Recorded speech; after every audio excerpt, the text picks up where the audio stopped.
Hey everyone, welcome to the video. This one we are lineup building for week 16 of the NFL season on Draftkings, and as I say every single week, this is my favorite video I put out of the week because we did all of the research. So it's time to put it all together and try to build a lineup that makes sense for cash games or single entry GPPs or anything like that nature, not large field tournaments. That's not what I try to specialize in. So we're going to attempt to try to build a cash game lineup that makes sense. Now the purpose of this video is not for me to hand build a lineup for you guys and for you guys to use them in all your contests. This is me just going through an example lineup based on a cash game process that I use every single week, trying to identify guys that are in good spots, should have high ownership, have safe floors, decently high ceilings, and are maybe underpriced. Some guys may not be underpriced, but they're just in good spots. So anyway, before we continue, if you guys could leave a like, and if you're new to the channel, please hit that subscribe button. Really helps me out, really appreciate it. And also follow me on Twitter at ChrisPennell16. And if you're interested in the spreadsheet to build every single week for the NFL season, I will also be here for the playoffs as well. Links in the description below for my Patreon, and you could also check out my NBA content as well that I do every single night. And without further ado, I say we get right into this video. And again, don't just take this lineup and use it in all of your contests, because again, things can change by tomorrow morning. But use your own favorite plays and stuff, and you can use like the same process I go through. So anyway, let's start up top, and we're actually going to build two lineups this week because I think a big question this week is, should we spend up at quarterback or should we spend down at quarterback? And that's honestly the number one thing I think everyone's probably thinking this week, and it's personally what I'm thinking as well. So we're going to do one lineup spending all the way up for Lamar Jackson, and then we're going to do one lineup spending all the way down for Will Grier. So we're going to go like on both sides of the extremes here. So you can kind of get a feel for it. If you want to go with the mid-range quarterbacks, there's plenty of options there. You have guys like Andy Dalton, Phillip Rivers this week if you want to go to the mid-range.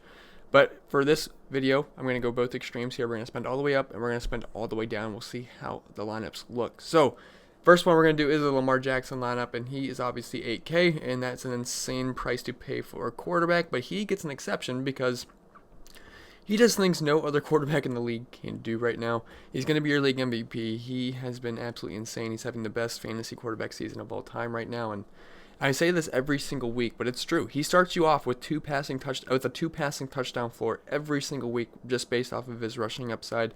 He's averaging over 80 rushing yards per game, and no other quarterback can give you that kind of floor or ceiling as well. And he doesn't just run the ball; he leads the league in touchdown passes. It's hard to believe. I heard that like 2 weeks ago, and it kind of caught me by surprise. But when you look at the numbers, it's true. He's leading the league in passing touchdowns. He is not just a runner. He is very good at what he does in all aspects, and he does it all. And they're also massive 10-point favorites here on the road in Cleveland, and they have a 29-point implied team total. And trust me, they're going to want to win this game because they can clinch, I believe, home field advantage. So Lamar Jackson, he should smash here. And the Browns, they're actually pretty good versus the pass, but they suck on the ground. And that's really all I care about when it comes to Lamar Jackson, because I don't care if he throws the ball for 100 yards. He's done that multiple times, and he can still score over 30 fantasy points. We saw it versus the Rams, 169 passing yards. Also having to throw 5 passing touchdowns, but he was still 8 for 95 on the ground. Versus San Francisco, he threw for 105 yards. Still 16 for 101 on the ground, and a rushing touchdown, gets you 26 fantasy points. If any other quarterback in the league throws the ball for 100 yards, I'm telling you right now, it's going to be a very, very bad day for that quarterback. Lamar Jackson, he could not throw for any passing yards, and he could still get you 20-plus points. That's just what he can do. And like I said, this is a really good matchup on the ground. Cleveland is 28th DVA versus the run, and they've been getting killed by quarterbacks running the ball on the ground this year. I know Ryan Fitzpatrick didn't have a huge game on the ground, but he had a rushing touchdown versus them. I believe it was like a 10-yard up the middle. When you drop back and then all the linebackers disperse, he just ran right up the middle. Russell Wilson did the same exact thing. Then Kyler Murray last week had a pretty good game. He had 56 rushing yards, so and I guess he could be a pretty close comparison to Lamar Jackson. Not like he's on the same stratosphere as in this moment, but he's a decent comparison to Lamar Jackson. So I can see Lamar having a really good day on the ground here. And, they got murdered by Kenyon Drake last week on the ground. And if you can afford him, you're basically locking up a fourth running back on your lineup that can also throw the ball. So that's why he's so expensive, but I honestly feel just fine with it, because when I'm paying 8K for Lamar Jackson, I'm honestly viewing it as just getting an extra running back. And he's an elite running back, to be honest. He can also throw the ball as well.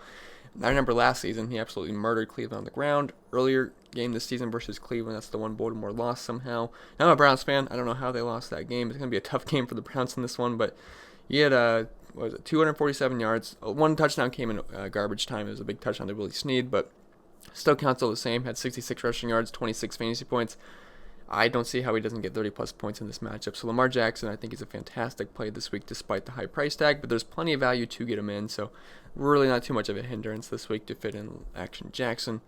So now at the running back position, the other reason I feel pretty comfortable with fitting Lamar Jackson in is because I don't really want to spend all the way up for any running backs this week. I like Christian McCaffrey, obviously. I like Chris Carson, obviously. Saquon's fine. But I just think there's some really good mid-range running backs this week.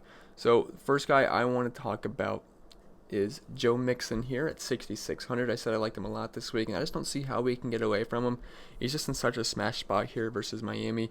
And he's going to be one of the more popular plays in the slate, but it's deservedly so. He's been very good since week 8, besides that Pittsburgh game. If you just look at the game log here, 21 points versus New England, 30 versus Cleveland, 17 versus the Jets, 7 versus Pittsburgh, but then 17, 20, 17.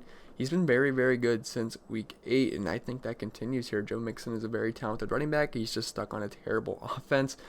But I love the volume he's been getting. He had, 30... I think the one game he had 30 carries, if I remember. Yeah, 30 carries versus Baltimore at 20 points. And 15, 18, 19, 23, 25. He's also using the passing game a little bit. Not like a huge pass-catching running back, but he's definitely capable of making big plays in the passing game. So I love the volume, and the matchup's absolutely elite. Miami's allowing 123 rushing yards per game, which is most in the NFL. They're allowing 28.3 points per game to running backs, which is 6th most in the NFL, and they're 29th DVA versus the run. We also have a 46-point over-under, which is pretty solid, so I do expect points to be scored in this game. And also, a new development is that the weather could be a little rainy and windy, so this would favor the run game. And Joe Mixon, I think this just sets up really well for him. I don't see how we get away from him at 6,600. I'd be interested in him if he was 7K, so I like the price tag in the 6K range. So Joe Mixon, I think he's an awesome play this week, and we might get a ceiling week out of Joe Mixon, so definitely like him. I mean, Saquon Barkley got right on track versus Miami last week. Yeah, I think Joe Mixon continues his good ways. So, do like Joe Mixon quite a bit. But another running back I like this week who just seems a little bit underpriced is Melvin Gordon here at 5,600. He is just too cheap. So, let's talk about Melvin. So, last game, I know it was awful. He had 9 fantasy points, 7 carries, 28 yards, also fumbled twice, but he did have 7 targets and 5 catches, what I did like. But they were getting blown out, and, once you fumble twice, just might as well ride the pine for a little bit. So there's really no reason for him to be out there anyway.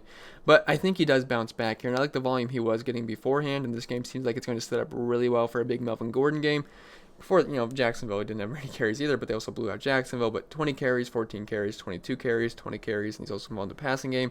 4 targets, 1, 5, 3, 5, 7. He's going to be heavily involved. He should get 20-plus touches in this game, and he also has receiving upside as well.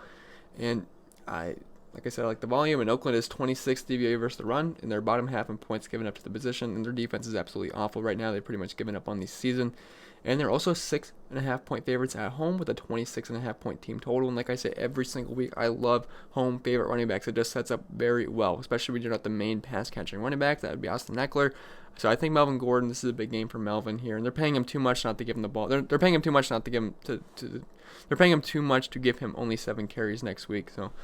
And he should get 15-plus touches here, 15-plus carries, I should say, and then a handful of targets. So I do think he's grossly mispriced for an elite matchup versus Oakland. So Melvin Gordon, I have no problems firing him up this week at 5,600. Just seems a little bit underpriced.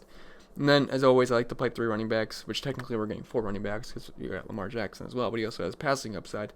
But he's the lock of the week, and you can't really get away from him. It's DeAndre Washington here at 4K. He's pretty much just your plug and play. There's no reason not to play him.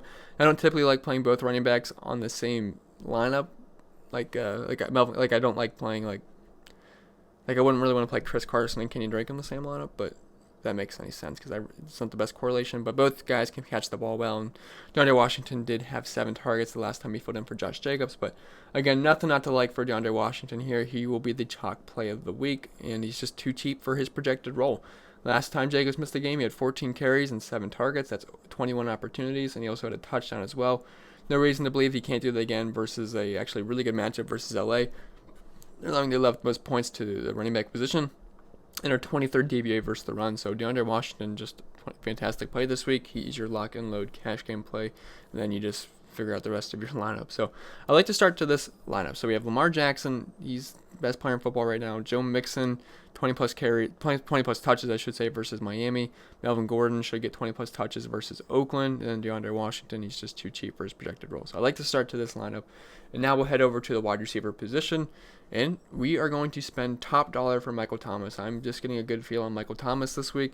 Don't typically love spending this much for wide receivers, but I said in my core plays video, if you can't get all the way up to Christian McCaffrey, I'd recommend trying to get up to all the way to Michael Thomas, because I believe he's going to carry some ownership, and you're not going to want to miss out on a big Michael Thomas game, and I think that's what's going to happen here. Now, I do prefer him at home, but he still had big games on the road before, so I have no issues with that. But I think he smashes here. I don't see how I can get away from him. The safety of his volume, talent, and upside just is unmatched by anyone else at the wide receiver position right now. He's first in just about every single statistical category that you can think of. Target share, market share, weighted opportunity share, targets. He does everything. Drew Brees' number one by far. And he's got such a high floor and high ceiling. He's just so consistent. If you look at the game log, pretty much the most consistent player in the NFL for fantasy purposes. 33, 10, 29, 28, 31, 30, 25, 16, 44, 18, 16, 18, 25. He doesn't really have bad games, and he's just extremely safe. And you get, about 1,000 savings off of Christian McCaffrey. And honestly, I think they can pretty much score about the same points here. And, it's a good matchup versus Tennessee. They're 5th DVA versus the run compared to 22nd DVA versus the pass. A little bit of a pass funnel defense there. And we've seen big name wide receiver ones smash them pretty much every single time they face them. Mike Evans had a big game versus them. Tyreek Hill did as well. DeAndre Hopkins. So Michael Thomas, he's the best of them all. So see no reason why you can't have a big game here, and I feel pretty confident putting him in my lineup. So I absolutely love the start to this lineup. Lamar Jackson, Joe Mixon, Melvin Gordon, Michael Thomas, DeAndre Washington. Loving the start to this lineup. And at this point, we're going to have to go a little bit cheaper at some positions. So we're going to take one of my favorite wide receivers this week, who I'm not sure how high owned he's going to be, but I love this spot for Mike Williams. He's at 5K, and I think he can smash here. And I don't love having two Chargers in my lineups, but they have a pretty high implied team total, and they're going up against one of the worst defenses in the NFL. So I'll make an exception there, but love Mike Williams. I've been very high on him the past couple weeks because the big plays have been there and the yards have been there as well, but not the touchdowns. And this was the guy who had double-digit touchdowns last season, so he's been due for some positive regression, and I think that touchdown streak continues because positive regression has hit a little bit. He scored a touchdown versus Jacksonville, then he scored a touchdown last week versus Minnesota as well, and he also had 9 targets last week for 71 yards, and he's been catching long balls pretty much every single week, so that's why I say he has big play upside. If you look at his longest catch in the last 8 games, 39 yards, 44 yards, 52, 50, 45, 56, 43. So he's getting targeted down the field, and that's evident by him being 9th in air yards this season. And I like big air yards guy. Like Mike Evans is a big air yards guy, which means he can have potential boom games. He can also have a little bit of a bust game. But Mike Williams, I like the price point here. It's an elite matchup versus Oakland. They're 31st DVA versus the pass. We have a pretty high team total here. So Mike Williams, I think he gets you back into the end zone, and I think he can smash here. Maybe we get a 100-plus yard game with 1 or 2 touchdowns. Love Mike Williams this week at 5K. I think he's a little bit underpriced, and he's a very talented wide receiver. So, again, I'm loving the start to this lineup. Lamar Jackson, Joe Mixon, Melvin Gordon, Michael Thomas, Mike Williams, DeAndre Washington. Now, at this point, we're going to have to pretty much get our pump plays in. And the cheapest wide receiver I'm looking at is, originally it would have been Chris Conley. And it actually would have fit this lineup perfectly because we have 100 left at the end of this lineup. But unfortunately, DJ Chark is going to play. Not unfortunate for DJ Chark, but unfortunate for everyone that wants to play Chris Conley. Pretty much can't look his way. So we have 2 options here. You could look at John Ross, who going up against Miami only had 3 targets last week. I had 2 catches for 4.4 yards. So I think there's a safer option in Greg Ward here at 4,200.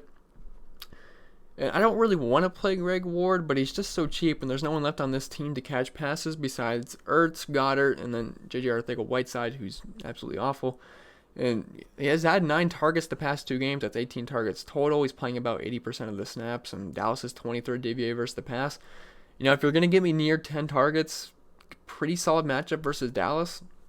At home, 4,200, not the worst play in the world, so we're going to plug in Greg Ward just as our salary saver. I don't expect much, but the targets he's been getting has been pretty good, and it's a really nice price at 4,200. And at this point, we have 3,650 left, and we can fit in our tight end. And I think I'm just going to plug in the highest owned tight end of the week this week. So I love Zach Ertz, but I can't afford him at this point. I think Darren Waller should have a solid game. Mark Andrews is all right versus Cleveland, but the guy I'm liking a lot this week, it's Austin Hooper, 4,400. He seems a little bit just too cheap. Now, I know the past 2 weeks since he's returned from injury have not been great, but he still had 12 targets total in those past 2 games, and he's just been so good this season besides his last 2 games. If you just look at his game log, he had 16, 7, 24, 25, 13, 28, 14, 18, 11, 5, 2. I might be wrong here, but was he the tight end 1 before he got hurt? I think he was. I know Kittle and Kelsey are up there, but I feel like Austin Hooper was the tight end 1. So, versus Jacksonville, their team's absolutely awful at this point of the season. Their defense isn't anything special. I think Austin Hooper should have a pretty solid game here. I expect the Falcons to put up some points. So 4,400 Austin Hooper, I think is a pretty safe play. I think he gets you double-digit points. 4,400 just seems a little bit too cheap, and I believe this is the cheapest he's been since way earlier in the season, since week 5. So definitely like Austin Hooper at this price tag. I think he's a pretty safe play. And at this point, we have 2,900 left for our defense. And I'm not going to play the Dolphins because I'm playing Joe Mixon, so that's not a good correlation play.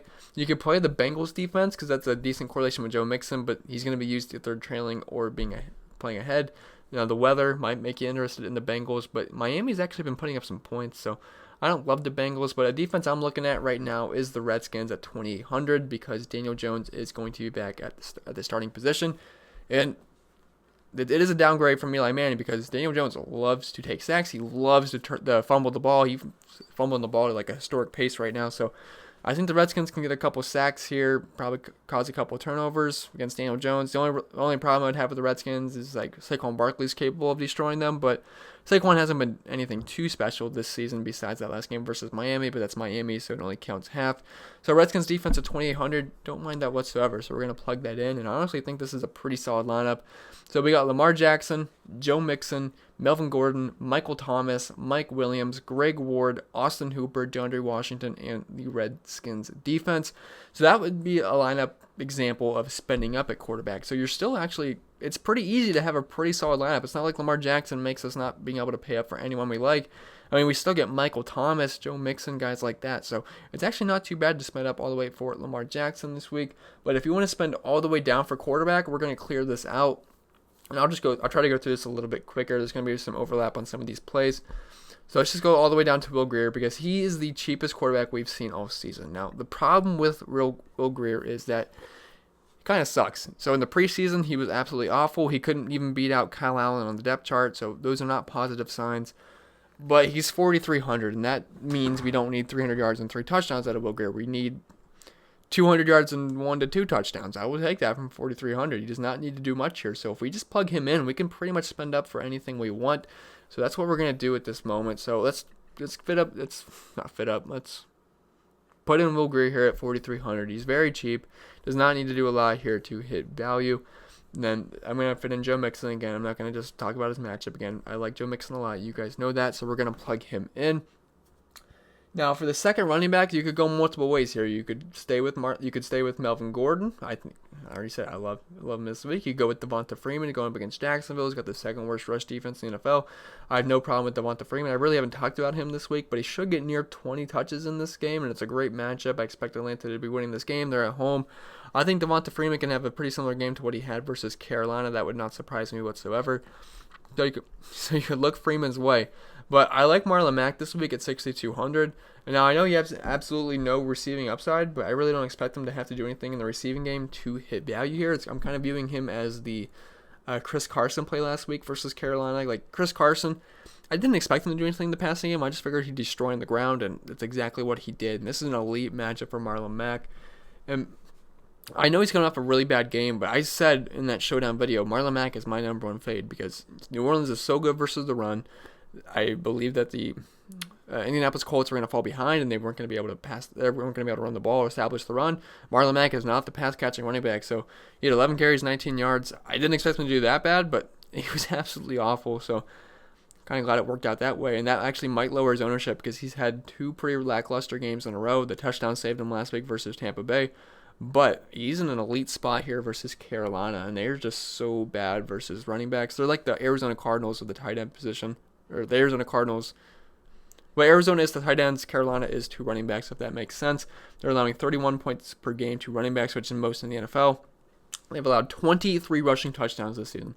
23, and think about it this way. Jacksonville is giving up the second most, and they're only at 14 rushing touchdowns allowed. Carolina's almost doubled that. That's insane. They're getting absolutely murdered on the ground. They've allowed the second most rushing yards per game. And a running back with a similar skill set to Marlon Mack, like Chris Carson, 8 last week versus these guys. I see no reason Marlon Mack, who's a very talented running back, he's got a good offensive line, can't do it here versus Carolina.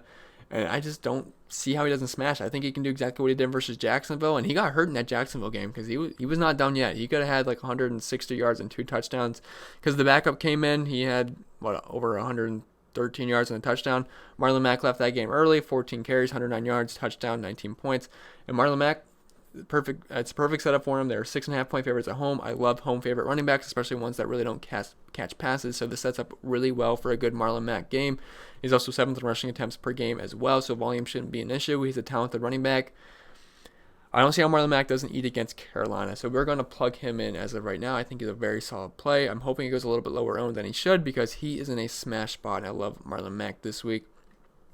And as for the wide receivers, we're going to plug in Michael Thomas again. It's much easier to fit in Michael Thomas when you're not spending up for Lamar Jackson, although you can fit him in both easily, but it's just much easier to fit in Michael Thomas at this point with a guy like Will Grier. And the second wide receiver is, so we can actually upgrade from Mike Williams, and we're going to get the wide receiver 1 on this offense, who is Keenan Allen at 6,300. And since we have Melvin Gordon, I want some pieces of this Chargers offense because I really like the Chargers this week. So Keenan Allen will be our wide receiver 2, and that's pretty good when you have Michael Thomas and Keenan Allen in your lineup. And Chargers are facing off versus the hapless Raiders, who've all but given up on the season at this point. Their defense is absolutely dumpster fire at this point. Oakland's 31st DVA versus the pass, and Allen's been pretty consistent the past few weeks. Volume's been there as well. 10 targets last week, 18 points. 13 points isn't great, but still 13 points. 18, 21, 16. Definitely fell off a cliff from the beginning of the season, but versus Oakland and he's 6,300, I think he's a fantastic play this week. I think he's very safe. I expect him to have quite a bit of ownership this week, but I don't see how he doesn't smash here versus Oakland. So he did have 16 points last game versus Oakland. Not great, but Phillip Rivers was also atrocious in that game. I think Phillip Rivers should have a solid game this time out. So Keenan Allen, like him quite a bit at 6,300. And again, I'm loving the start to this lineup. I think there's a lot of volume here and there's a lot of talent besides Will Grier. And then as for our wide receiver 3, we can actually get up from Greg Ward, which I really don't want to play Greg Ward this week anyway. I think he's a fine salary saver, but I don't feel comfortable with him.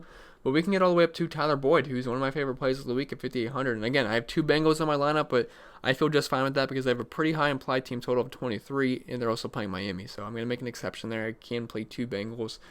And also, if you want to use Andy Dalton, it would make sense to pair him up with Tyler Boyd. And I know he had a rough game last week versus New England, but that's just what New England does to wide receiver 1s. They absolutely shut them down. But before that, it was a nice little stretch, and just in general, he's been good with Dalton. And he's a very affordable stack with Dalton if you choose to do so. But just as a one-off, I think he has plenty upside as well. They are 32nd DVA versus the pass, Miami that is. They're allowing 40.8 points per game to wide receivers, which is 6th most. Tyler Boyd also has the 4th best wide receiver versus cornerback matchup of the entire week. And again, it's a decent total, and I think this could be a sneaky shootout game. Both teams are awful defensively, so both have offenses capable of putting up points.